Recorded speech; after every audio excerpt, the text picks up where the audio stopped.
Hello everyone, welcome to my YouTube channel abstract physics.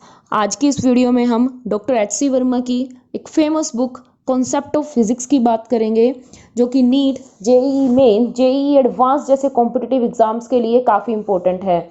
ये book 2 volume में आती है, जैसा कि आप लोग अपनी स्क्रीन पर देख पा रहे होंगे, और आपके 11th और 12th के एंटायर सिलेबस को कवर करती है। अगर आप 12th पास आउट हैं तो आपको इस बुक का थ्योरेटिकल पोर्शन करने की ज़रूरत नहीं है, आप डायरेक्टली इसकी एक्सरसाइज पर फोकस कर सकते हैं, और उसके लिए आप इस बुक को पीडीएफ फॉर्मेट में डाउनलोड भी कर सकते हैं। तो आपको इसको परचेज करने की भी ज़रूरत नहीं है, लेकिन अगर फिर भी आप इसको परचेज करना चाहते हो तो ये आसानी से आपको दोनों के दोनों पार्ट्स जो इसके हैं 800 to 900 के प्राइस में मिल जाएंगे। तो अगर मैं फर्स्ट वॉल्यूम के कंटेंट की बात करूँ तो chapter number 1 that is introduction to physics जो आपके पास है, ये आपका 11th में एनसीईआरटी का भी फर्स्ट चैप्टर है, फिजिकल वर्ल्ड के नाम से।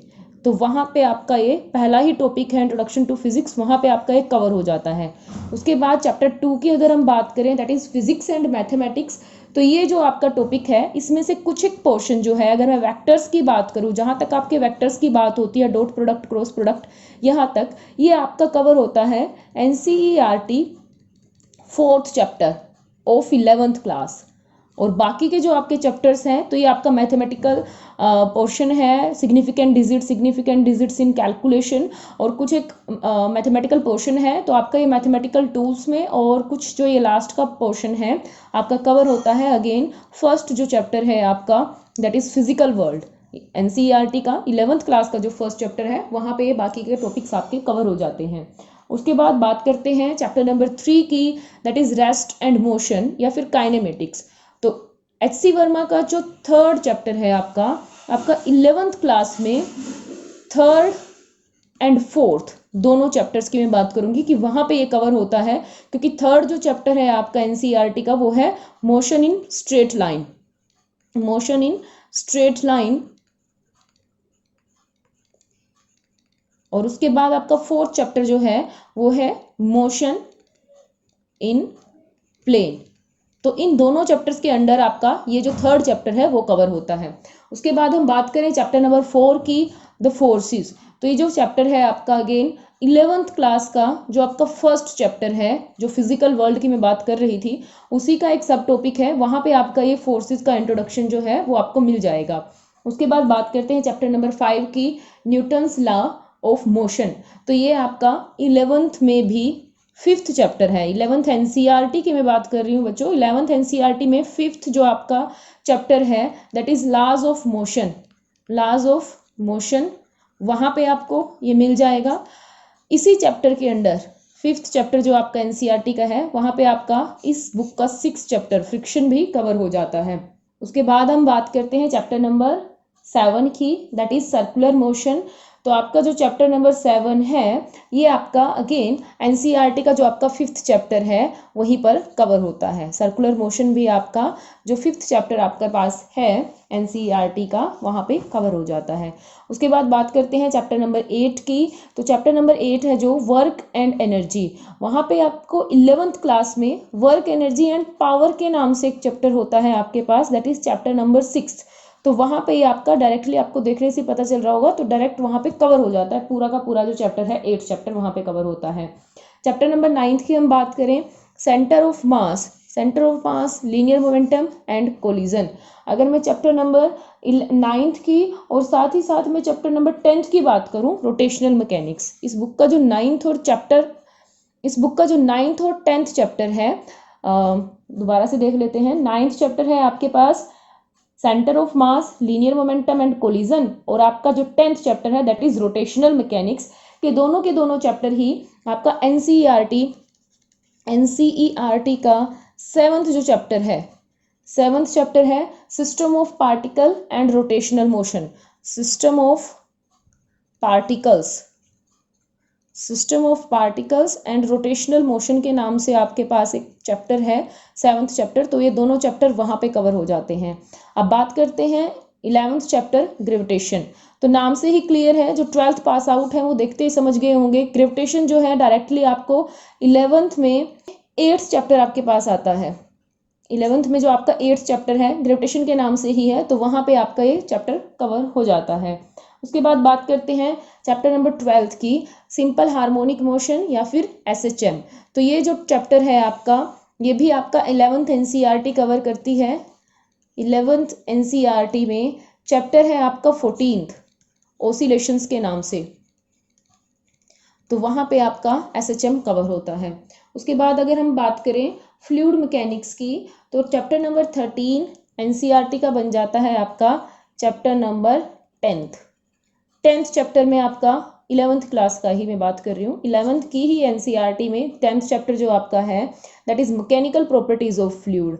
वहाँ पे आपको मैकेनिकल प्रॉपर्टीज ऑफ फ्लूइड्स के नाम से आपको ये टॉपिक, आपको जो चैप्टर है वो होगा। उसके बाद moving to the next chapter, some mechanical properties of matter. देखो लास्ट चैप्टर में हमने क्या बात की, लास्ट चैप्टर जो था आपका इस बुक का जो 13 चैप्टर था, यहाँ पे आपका फ्लूइड मैकेनिक्स है, यानी कि मैकेनिकल प्रॉपर्टीज ऑफ फ्लूइड की बात हो रही है। और जो नेक्स्ट चैप्टर है आपका, यहाँ पे मैकेनिकल प्रॉपर्टीज तो है लेकिन मैटर की, तो ये भी आपका 11th क्लास में आपका चैप्टर नंबर 9 है। 9th chapter mechanical properties of solid के नाम से, वहाँ पे आपका ये पूरा चैप्टर कवर हो जाता है। उसके बाद बात करते हैं 15th चैप्टर की, wave motion and waves on string. तो ये भी आपका 11th में 15th जो चैप्टर है, यहाँ भी चैप्टर नंबर 15 और NCERT में ही 15 चैप्टर है, तो वहाँ पे वेव्स के नाम से है, तो वेव्स में आपका ये पूरा टॉपिक जो है कवर हो जाता है। चैप्टर नंबर 15 की बात करूं और चैप्टर नंबर 16 भी आपका वेव्स के अंडर ही आता है, तो यहाँ पे चैप्टर नंबर 16 जो है ये भी आपका 11th में जो 15th चैप्टर है वेव्स के नाम से वहीं पर कवर होता है।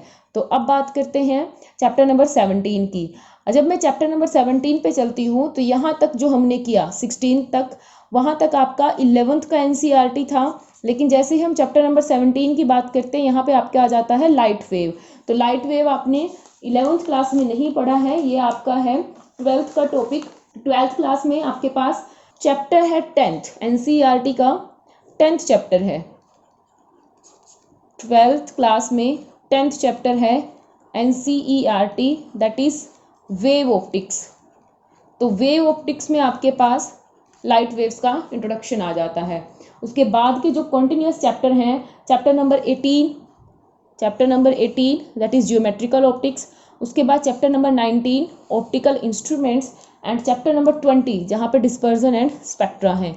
ये तीनों ही चैप्टर कौन कौन से, चैप्टर नंबर 18, 19 और 20 ये आपके कवर होते हैं +2 क्लास जो आपका 12th क्लास का NCERT chapter number 9th chapter है ray optics and optical instruments के नाम से, ray optics and optical instruments. तो वहाँ पे ये आपके तीनों के तीनों चैप्टर जो हैं कवर हो जाते हैं।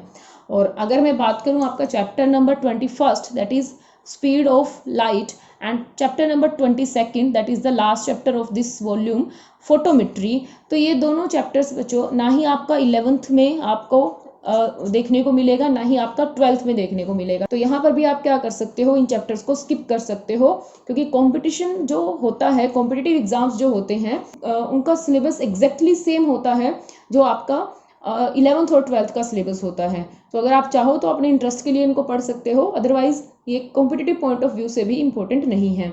Moving to the next volume that is volume 2। इसके अगर कंटेंट की बात करूं बच्चों तो यहाँ 23rd से चैप्टर की स्टार्टिंग है, क्योंकि फर्स्ट 22 चैप्टर्स हम फर्स्ट वॉल्यूम में कवर कर चुके हैं।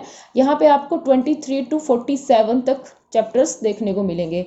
तो देख लेते हैं कि ये कहाँ पे आपको NCERT में कहाँ पर मिलने वाले हैं टॉपिक्स।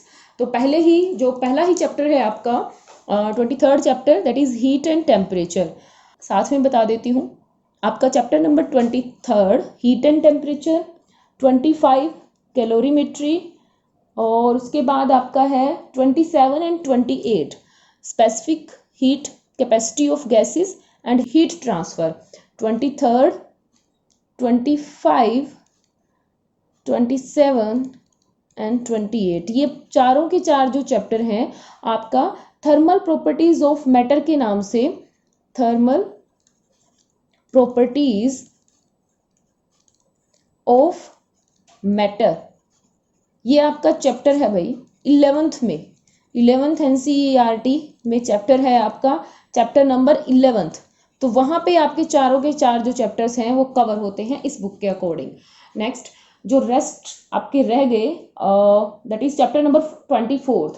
अगर मैं चैप्टर नंबर 24 की बात करूँ, काइनेटिक थ्योरी ऑफ गैसेस, तो ये भाई काइनेटिक थ्योरी ऑफ गैसेस आपका काइनेटिक थ्योरी के नाम से ही, काइनेटिक थ्योरी के नाम से ही 11th में आपका चैप्टर है, चैप्टर नंबर 13। तो वहाँ पे आप काइनेटिक थ्योरी के बारे में पढ़ लेते हो। Next moving to the chapter number 26। 26 जो चैप्टर है लॉज ऑफ थर्मोडायनेमिक्स, 26 चैप्टर जो है ये भी आपका NCERT 11th NCERT का, 11th क्लास में NCERT का आपका 12th चैप्टर है थर्मोडायनेमिक्स के नाम से। तो वहाँ पे आपका ये चैप्टर कवर हो जाता है। उसके बाद जो भी आपके चैप्टर्स हैं 28 तक हमने कर लिया। 29th चैप्टर है देखो electric field and potential, 12th class में इंक्लूड है, 12th NCERT में मिलेगा। चैप्टर नंबर 30 गॉसेस लॉ, ये भी आपको 12th NCERT में ही मिलेगा। 31st जो है कैपेसिटर्स, ये भी आपका 12th का ही टॉपिक है। इलेक्ट्रिक करंट इन कंडक्टर्स, ये भी आपका 12th का ही टॉपिक है। Moving to the next thermal and chemical effects of the current, ये भी आपका 12th का ही टॉपिक है। लास्ट ईयर ये जो टॉपिक है बच्चों आपका जूल्स लॉ ऑफ हीटिंग, ये जो थर्मल एंड केमिकल इफेक्ट्स जो इलेक्ट्रिक करंट के, वो ड्यू टू कोविड आपका डिडक्ट कर दिया गया था। तो हो सकता है कि बहुत सारे बच्चों ने इसको ना पढ़ा हो, तो आप चाहो तो उसको कवर कर सकते हो, क्योंकि कंपटीशन एग्जाम्स में जो भी आपका सिलेबस है वो डिडक्ट नहीं किया गया है, सिर्फ आपके जो बोर्ड एग्जाम्स थे उनके लिए इस टॉपिक को हटाया गया था। तो ये टॉपिक आपको कवर करना पड़ेगा। अब बात करते हैं चैप्टर नंबर 34 की, मैग्नेटिक फील्ड, ये भी आपका 12th का ही टॉपिक है।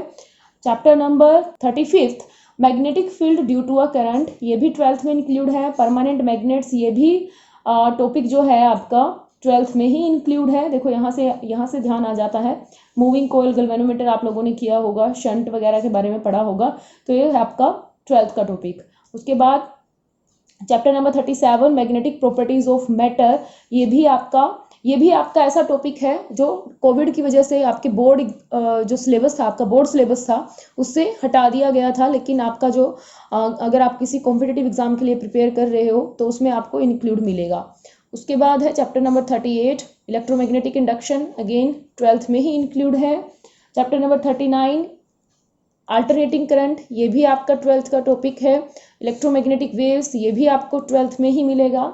उसके बाद है आपका इलेक्ट्रिक करंट थ्रू गैसेस, ये जो टॉपिक है मे बी आपके लिए न्यू हो सकता है। इसका थोड़ा बहुत जो पोर्शन है आप सेमीकंडक्टर में पढ़ते हो, लेकिन इन डिटेल आपने इसको नहीं पढ़ा है, तो आप यहाँ पे इसको कर सकते हो स्किप, क्योंकि आपके सिलेबस में इंक्लूड नहीं है, बोर्ड सिलेबस में।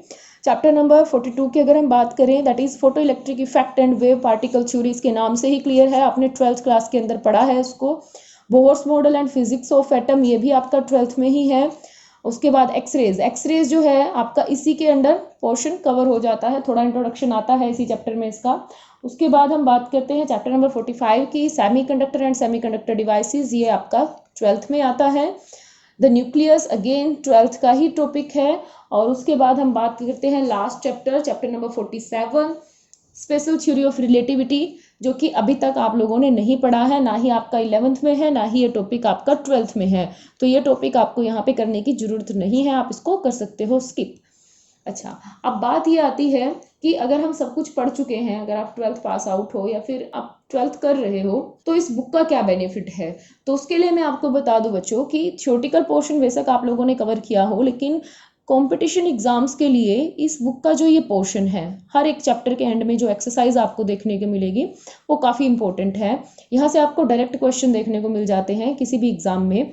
तो यहाँ पे मैं एक सीरीज स्टार्ट कर रही हूँ जहाँ पे हम हर एक चैप्टर के जो objective first, objective second and exercise है उसको विद एक्सप्लेनेशन सोल्व करेंगे।